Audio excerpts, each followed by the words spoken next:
turns out that there are benefits to human health, particularly in the cancer area, not so much for cardiovascular health. Right. Okay. Another thing I'd say about this organic topic, then let's move on, is I just finished reading a book by Nathan Bryan, PhD, called The Secrets of Nitric Oxide. And he may be the leading expert right now on that topic.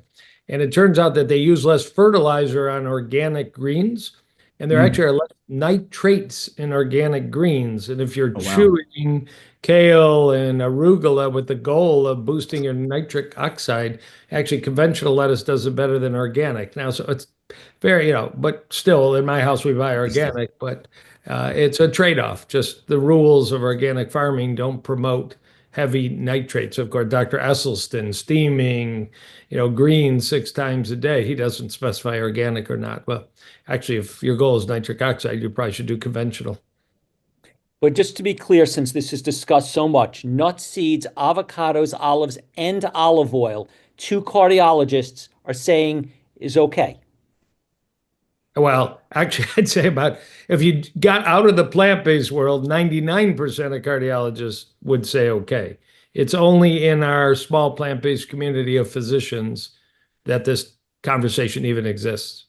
So oil is not a problem, even though we had all these other speakers say oil, clogs up the receptor cells and then it contributes to diabetes because the sugar can't get into the cell because it's blocked by fat.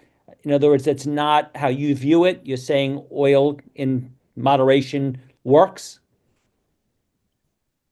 So I'm actually not convinced that it's moderation anymore. I would just, anyone who is saying something about this ought to look up the primary data, and they'll see loads and loads of improvement in mortality and improvement in risk that we've been talking about.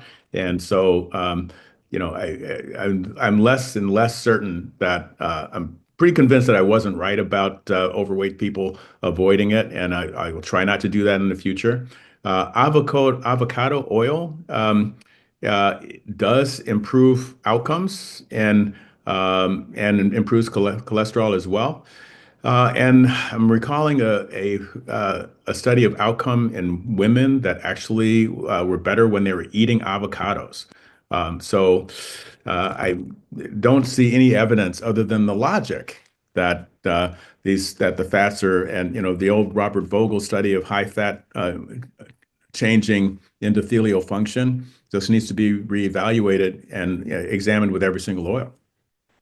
There are others who have said that when you heat any fat, especially oils or including oils, it turns it carcinogenic. So they would make the argument, add olive oil cold to your salad or to whatever, but that heating it actually turns it into a carcinogen. Is that something that you believe is accurate? It has a pretty high smoke point. I don't think anybody should fry food except in West Louisville, but they shouldn't do it there either.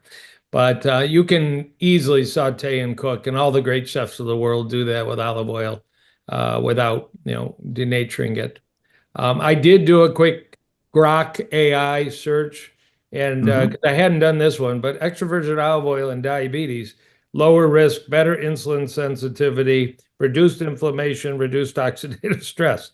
And it's quoting study by study by study. So we're both familiar with the idea that there's something called lipodystrophy, or the potential to promote insulin resistance with extra fat accumulation in muscle tissue that Gerald Schulman at Yale and others have talked about. But it appears overall that in real life diets, extra virgin olive oil just doesn't create insulin resistance. Okay. And just not being fair to the authors, it was Pacheco in Journal of American Heart Association 2022 that showed that in the Nurses' Health Study, a dramatic improvement of mortality and cardiovascular disease if a nurse was eating avocados. Okay. Yeah. And you're not uncomfortable heating oil. You're saying right. That's okay also. Okay. Now, can I just modify that? So Dr. Kahn was correct to obviously to talk about the smoke point. If you're eating it at really high heat or deep frying, it's not a cardiovascular issue. I recently published a study of 561 restaurants, and I believe that Dr. Kahn's restaurant was in there that we had visited, and the availability of plant-based foods. What were the problems? Refined grain, saturated fat, and fried food, and I got into a tiff with the reviewers because when you try to find fried food gives you a heart attack, that literature is not there. And so I was taken off a half point. They like rejected it and we got into a big fight. And then finally I realized that just looking at it from a cardiovascular point of view, if you look at overall mortality, so the advanced glycation products are actually important.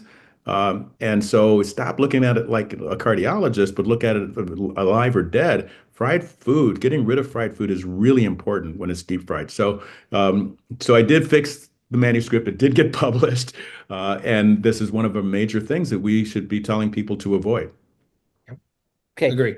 Now, on another diet question, there's a lot of people saying clearly avoid table salt. And then there are some people, like Gabriel Cousins, who spoke yesterday, and he said he doesn't eat table salt, but 92 mineral salt from a mineral bed that's clean, no microplastics, not heated. He thinks we should take, or not, I don't know if he thinks everyone should, but he recommends for some people to take a teaspoon and a half a day, and that this has 92 minerals and has significant health benefits.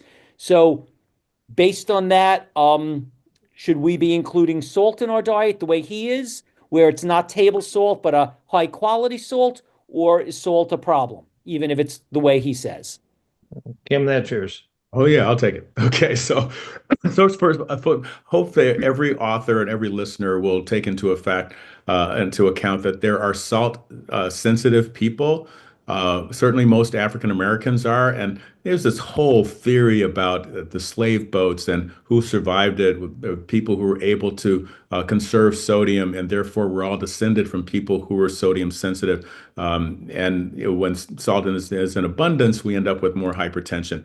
I'm not sure that that selection thing is true, but we certainly have good data that sodium contributes to high blood pressure. And I know they're being respectful of that. But the important thing is that even if you take, I assume they're talking about like Himalayan salt, the data of benefit is actually still missing. And I would encourage any that doctor who was pushing it just to do a randomized trial. It could be not observational, but prospective, randomized, look at risk factors over a short period of time. If it shows something beneficial, then turning it into a large randomized trial.